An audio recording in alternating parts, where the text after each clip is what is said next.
Hello again, honeys, and welcome back to the Beesness.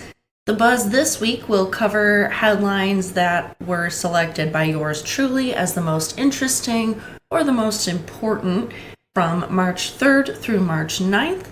And without further ado, let's get started. Once again, you can check the show notes for our source document on all of the stories you're about to hear if you choose to do your own research or simply want to be sure that we're being good academics here. Our first story centers around the launch of several new free image sources by museums and libraries last week. The first was by the Morgan Library and Museum, who, on March 6th, made nearly 500 Rembrandt images free online to the public. Quick reminder of who Rembrandt is. He was featured in our episode on the myth of madness. Rembrandt is a 17th century Dutch painter who was prolific across mediums, but who largely focused on images of himself and his patrons. He also did still lifes, landscapes, biblical figures, and mythological scenes. Though the national galleries of both the US and London already have free online viewing sources of Rembrandt's images, the Morgan's collection forms an entirely new set of resources. Their collection of 500 plus images is split into 4 parts: self-portraits, portraits of others, religious scenes, and landscapes. And this is exciting because, as Hyperallergic writes, quote, "The Morgan holds in its collection most of the roughly 300 known etchings by Rembrandt, including rare, multiple versions, hence the discrepancy in number of etchings versus the number of images," end quote. So this new resource opens up Rembrandt scholars and enthusiasts to a much wider scope of works and subjects for study, admiration, etc., beyond that which existed from those national galleries prior. Then, in an even bolder move, the Getty on March 8th made nearly 88,000 art images available and free for any use. This is part of their ongoing project called Open Content, which has been working since 2013 and has already digitized many works of art, as well as a huge number of art history texts and art books. The database is exciting because it has search options including creation dates, mediums, object type, from paintings to horse trappings to tweezers, and cultures. So why this is so important and exciting is that the Getty is using a Creative Commons Zero licensing on this database, which means that anyone can, quote, "copy, modify, distribute, and perform the work, even for commercial purposes, all without asking permission," end quote. In other words, this is a boon for all artists and broke people who love to collect art. Anyone who does digital or collage or satirical art, and it's important and special because reducing barriers to art is always a good thing and worth celebration. We also saw some drama in the headlines surrounding the cancellation of a University of Houston sculpture event after outcry by anti-abortion groups. The University of Houston canceled the celebratory opening event for a new sculpture titled Witness by Pakistani-American artist Shazia Sikander that was scheduled for an 8-month exhibition on campus. There is some political motivations and reflections going on in this sculpture.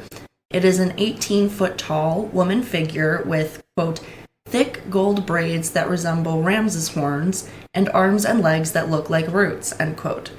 She also wears a hoop skirt with mosaic details and a distinctive lace judicial collar a la the late U.S. Supreme Justice and inspiration for that element, Ruth Bader Ginsburg. In an artist statement regarding Witness and a second sculpture installed in New York called Now, Sikander says, quote, "The recent focus on reproductive rights in the United States after the Supreme Court overturned the landmark 1973 decision of Roe v. Wade, which guaranteed the constitutional right to abortion, comes to the forefront. The enduring power lies with the people who step into and remain in the fight for equality. That spirit and grit is what I want to capture in both the sculptures," end quote. The work faced objections from anti-abortion groups who claimed the sculpture displays, quote, "satanic imagery and abortion rights messaging," end quote. More specifically, Texas Right to Life claimed that it had, quote, "satanic imagery to honor abortion," end quote, and was offended by the artist saying in a separate video about her artworks that Eve could be considered the first lawbreaker. University of Houston officials are officially saying that the event never happened because the artist was unavailable for a scheduled talk on February 28th. Sikander wrote back on social media that she wasn't the one who canceled. Both sides have argued publicly that they were not responsible for this cancellation. The artist did insinuate that she has offered to reschedule, but that the school has apparently not taken her up on that offer. A publication called Inside Higher Ed states that the university put out a fact document explaining and justifying the desire for these artworks by the lauded Sikander, but also acknowledging the quote-unquote offensiveness of the works and deflecting responsibility by reiterating that temporary art displays are funded privately. It should be fairly obvious why we are talking about this story today. First of all, freedom of speech and expression, of course. In the words of Kristen Shaverdian, Senior Manager for Free Expression and Education at Penn America, in a statement issued the day after the canceled event, quote, "As a public university, the University of Houston has an obligation to protect Sikander's right to free expression against outside groups who wish to silence her views on abortion and women's rights," end quote. And that segues into the second half of the issue at stake here. The issue of censorship in the context of public universities, especially as this is the most recent event in a chain of art censorship headlines that have come up in the last year. Other recent examples include a rejection by the Lewis Clark State College of Idaho of an artist's work for an exhibition last year because it incorporated interviews on women's reproductive health, purportedly violating the No Public Funds for Abortion Act, a state law that prohibits the use of public money to quote-unquote promote abortion. The State College of Florida also canceled an exhibition last year by its organizer, an arts and education nonprofit called Embracing Our Differences, after college officials asked for the removal of diversity, equity, and inclusion language, and that request was obviously denied. We also received word last week that a hip-hop jewelry show is headed to the American Museum of Natural History. Last year, New York City saw the 50th celebration of the genre with a series of exhibitions and concerts all over the city. The AMNH is taking part starting May 9th with a timeline and exploration into the drip, the ice of hip-hoppers. The exhibition will be titled Ice Cold and will explore how artists have walked the line within jewelry between pieces as status symbols and as artworks. The show will feature items from every decade of hip-hop, starting with the gold rope chains of early pioneers Run DMC to the diamonds of Beyoncé and Jay-Z's Tiffany campaign. Notorious B.I.G.'s Gold Jesus piece, seen on his posthumous 1999 record cover Born Again, has been worn by Ghostface Killah from Wu-Tang Clan and Jay-Z and will also be in the show.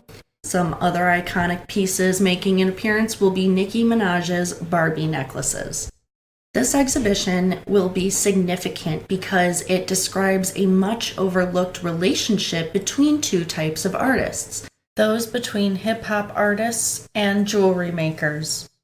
Furthermore, in the words of museum president Sean Decatur, quote, "Hip-hop jewelry has had a huge impact on our wider modern culture.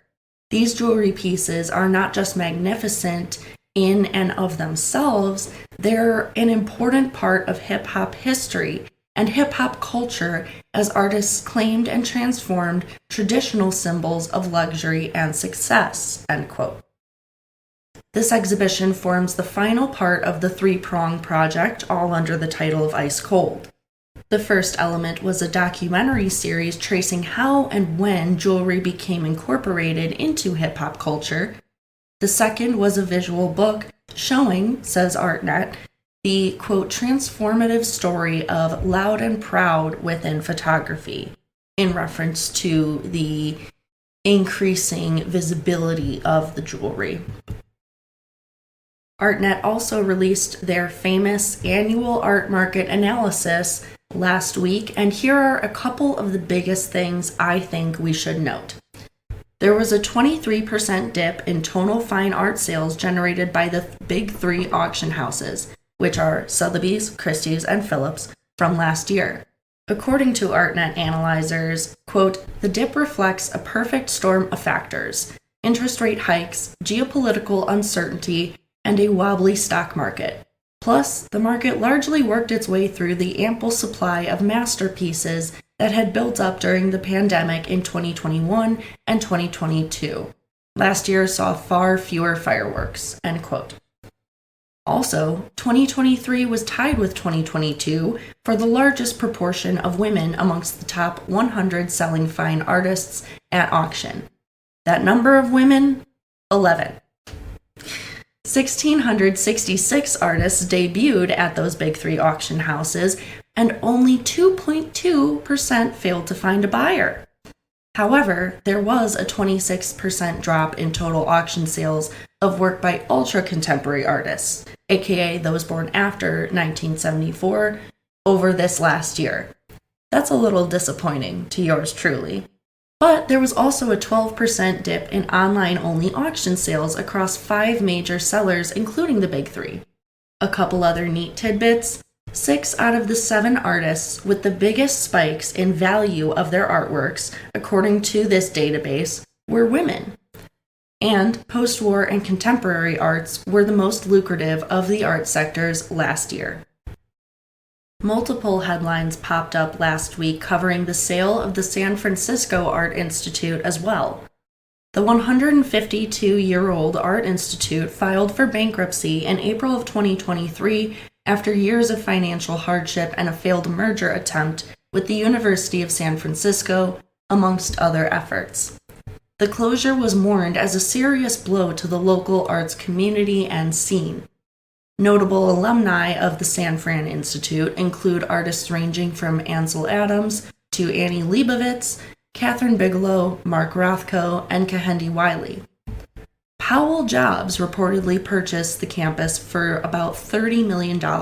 Powell Jobs is a nonprofit led by Laurene Powell Jobs, widow of Apple co-founder Steve Jobs.